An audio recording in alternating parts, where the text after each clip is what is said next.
میرے حضرت عبادت میں لطافت خوب رکھتے ہیں، رہے تقویٰ پہ چلتے ہیں، فقاہت خوب رکھتے ہیں۔ وہ بحر معرفت کے بحر الفت کے شناور ہیں۔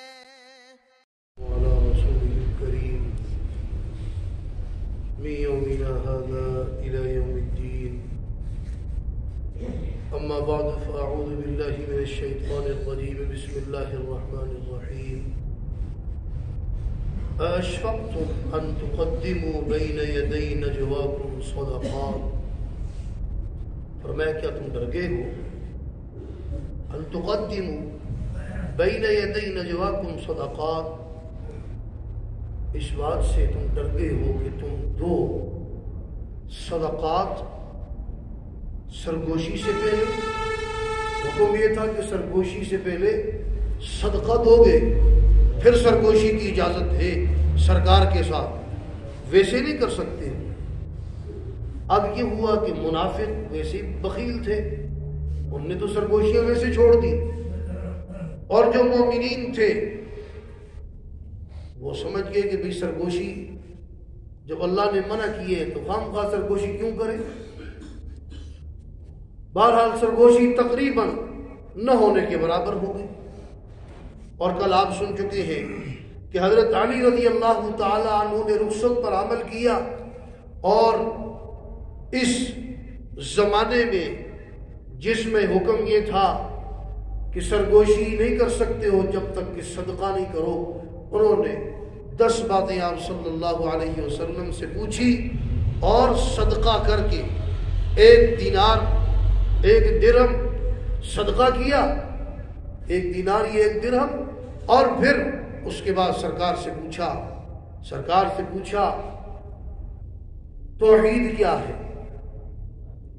پوچھا فساد کیا ہے، فرمایا فساد وہ شرک ہے، اور توحید کے بارے میں پوچھا کہ حق کیا ہے، فرمایا حق اللہ تبارک و تعالیٰ کا کلام اور ولایت ہے۔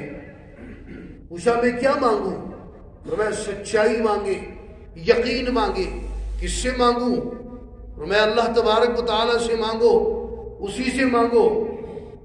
نجات کے لیے کیا کروں، فرمایا نجات کے لیے بھی کیا مانگوں، فرمایا حلال مانگو، کیا مانگوں، حلال مانگو، اور اپنی نجات کے لیے کیا کروں، فرمایا حلال کھاؤ، نجات کے لیے حلال کھاؤ۔ سرور کیا ہے، فرمایا سرور جنت ہے۔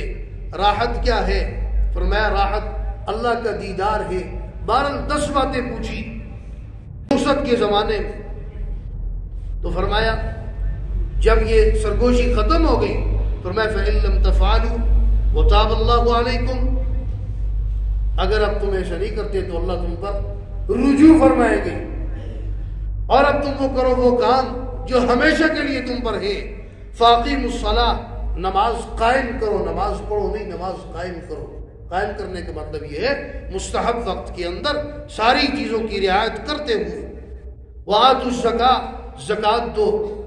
نماز یہ بدنی عبادات میں سے ہے، اور زکوٰۃ مالی عبادات میں سے ہے۔ وَأَطِيعُوا اللَّهَ، اللہ کی اطاعت کرو، وَرَسُولَهُ، اور اس کے رسول کی، وَاللَّهُ خَبِيرٌ بِمَا تَعْمَلُونَ، اور اللہ تبارک و تعالیٰ باخبر ہے جو تم کرتے ہو۔ أَلَمْ تَرَ، یہاں سے منافقین کے بارے میں بتایا جا رہا ہے کہ منافق کیا ان کا وطیرہ تھا، کیا کرتے تھے، کس کے ساتھ ان کی دوستی تھی۔ فرمایا أَلَمْ تَرَ، اے مخاطب کیا آپ نے نہیں دیکھا، إِلَى الَّذِينَ، ان لوگوں کی طرف، تَوَلَّوْا قَوْمًا غَضِبَ اللَّهُ عَلَيْهِمْ، جنہوں نے دوستی کی اس قوم کے ساتھ جس پر اللہ کا غضب ہوا، غضب یہود پر ہوا۔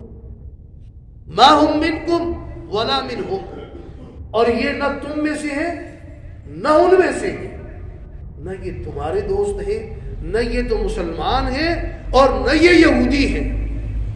مَا هُمْ مِنْكُمْ وَلَا مِنْهُمْ وَيَحْلِفُونَ عَلَى الْكَذِبِ وَهُمْ يَعْلَمُونَ، اور یہ قسمیں اٹھاتے ہیں جھوٹی، جھوٹ پر قسم اٹھاتے ہیں اور وہ جانتے ہیں جھوٹی قسم فائدے کے لیے اٹھا رہے ہیں۔ مسلمانوں کو کیا پتا، عالم الغیب تو اللہ کی ذات ہے، جھوٹ اور جھوٹی قسمیں بول کر، جھوٹ بول کر فائدہ اٹھا لیتے ہیں۔ مسلمانوں کو کہتے ہیں ہم تمہارے ساتھ ہیں، ہم مسلمان ہیں، یہودیوں کو کہتے ہیں ہم یہودی ہیں، نہ یہ یہودی ہے نہ یہ مسلمان ہے، منافق ہے، اور جو منافق ہے اس کا حکم بڑا سخت ہے۔ اعد اللہ لہم عذابا شدیدا، فرمایا تیار کیے ان کے لیے اللہ تبارک و تعالیٰ نے عذاب شدید، شدید عذاب۔ دوسری جگہ فرمایا سورۃ النساء میں ان المنافقین فی الدرک الاسفل، منافقین ان کے لیے جہنم کا نچلا گڑھا ہے۔ جو منافق ہے اس کا حکم بڑا سخت ہے۔ اعد اللہ لہم عذابا شدیدا، فرمایا تیار کیے ان کے لیے اللہ تبارک و تعالیٰ نے عذاب شدید، شدید عذاب۔ دوسری جگہ فرمایا سورۃ النساء میں ان المنافقین فی الدرک الاسفل، منافقین ان کے لیے جہنم کا نچلا گڑھا ہے۔ انہم ساء ما کانوا یعملون، فرمایا بے شک وہ بہت ہی برا ہے جو وہ کام کرتے ہیں، ان کا کردار، ان کا وتیرہ، ان کا طریقہ بہت برا ہے۔ ادھر سے یہودیوں کے ساتھ ملے ہوئے، ادھر سے مسلمانوں کو کہتے ہیں مسلمان ہیں۔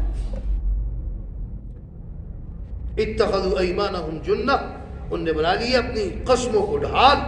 فصدوا عن سبیل اللہ، اللہ کے راستے سے روکتے ہیں، قسمیں اٹھاتے ہیں اور قسموں کو ڈھال بنائے ہوئے ہیں۔ فلہم عذاب مہین، ان کے لیے عذاب ہی نہیں ہے، ان کے لیے ذلت آمیز عذاب ہے۔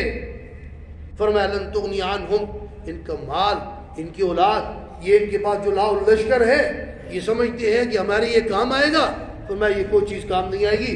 لن تغنی عنہم اموالہم ولا اولادہم من اللہ شیئا، ہرگز کام نہیں آئے گی، کوئی چیز ان کو فائدہ نہیں دے گی۔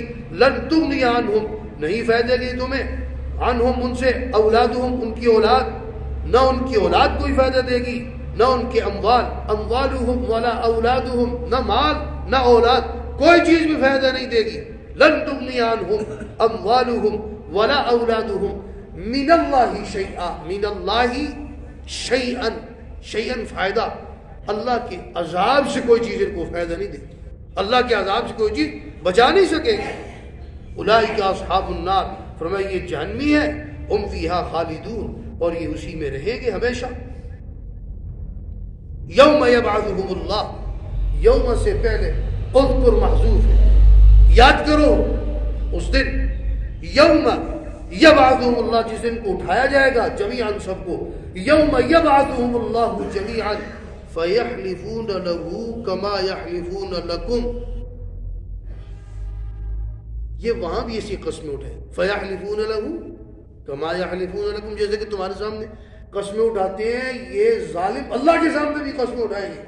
وہاں کیا کہیں گے؟ دوسری جگہ فرمایا واللہ ربنا ما کننا مشرکین، مشرک قسم اٹھا کر کہے گا اللہ کی قسم، واللہ ربنا ہے ہمارے رب، ما کننا مشرکین، ہم مشرک نہیں تھے، اللہ کے سامنے بھی جھوٹ بولے۔ اب دنیا میں تو جھوٹ بول کر، جھوٹی قسمیں اٹھا کر، جھوٹی قسموں کو ڈھال بنا کر مسلمانوں کے سامنے فائدہ اٹھاتے تھے، وہاں پر اللہ کے سامنے بھی جھوٹ بولیں گے اور جھوٹی قسمیں اٹھائیں گے۔ وَيَحْسَبُونَ أَنَّهُمْ عَلَى شَيْءٍ، اور وہ گمان کریں گے ہم کسی اچھے راستے پر ہیں، عَلَى شَيْءٍ فائدے پر ہیں۔ أَلَا إِنَّهُمْ هُمُ الْكَاذِبُونَ، فرمایا خبردار یہ جھوٹے ہیں، وہاں یہ جھوٹ اور یہ جھوٹی قسمیں کام نہیں آئیں گی۔ استحوذ عليهم الشيطان فانساهم ذكر الله اولئك حزب الشيطان الا ان حزب الشيطان هم الخاسرون، فرمایا شیطان کے راستے پر چلے، ان پر شیطان غالب آ گیا۔ استحوذ عليهم الشيطان، جب شیطان غالب آ گیا، فانساهم ذکر اللہ، یہ اللہ کے ذکر کو، اللہ کی یاد کو بلا دیا انہوں نے۔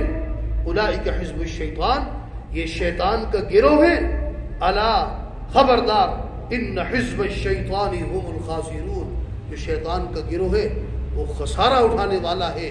تو یہ خسارہ اٹھائیں گے جب شیطان غالب آ گیا ہے، تو پھر شیطان جس پر غالب ہو اس نے شیطان کی اتباع کرنی ہے، تو پھر جہاں شیطان جائے گا اس نے بھی وہیں جانا ہے، تو وہ تو ہے ہی جہنمی، سب سے پہلا کافر۔